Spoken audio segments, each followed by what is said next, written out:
Imagine a global summit where the attendees aren't politicians in suits. They're elephants, dolphins, and great cats. Right, no press passes or catered lunches. Yeah, exactly. Just the raw stakeholders of the planet.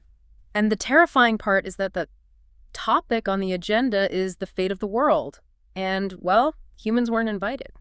It's a really humbling thought, honestly. We're so used to thinking we're the main characters in the story of Earth. We really are.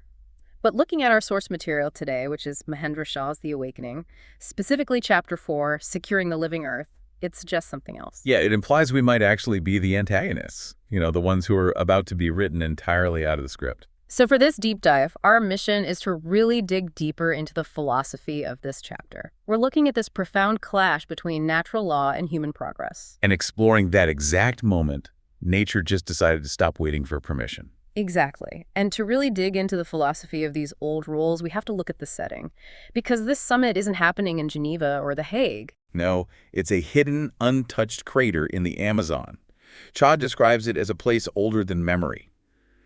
And that setting isn't just nice scenery, it's a jurisdiction.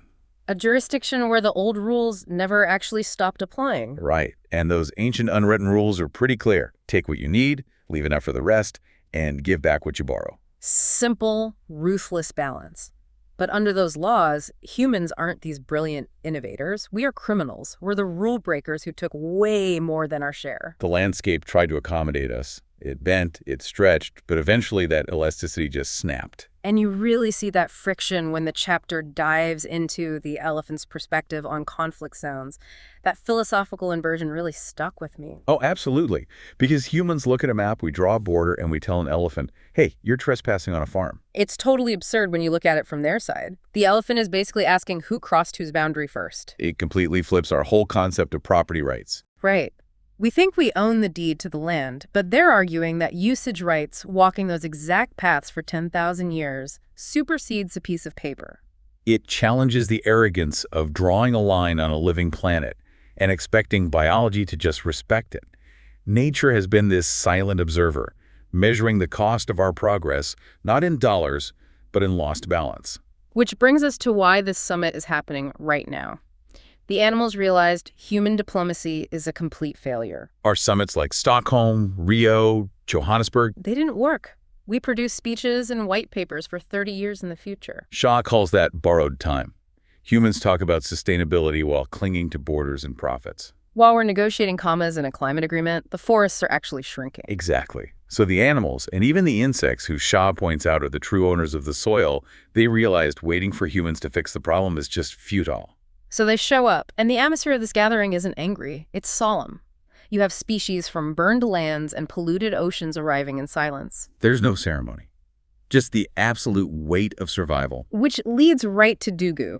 He's a gorilla, and he rises to speak, backed by chimpanzees. The symbolism there is incredibly heavy. The chimps are the species closest to us. They're the mirror image of absent humanity, but they are totally silent. They're just listening. And Dugu doesn't give a political stump speech. He states the core philosophy right away. He says, we have lived with nature, not against it. The time for blame is gone. Dugu declares that the illusion is over.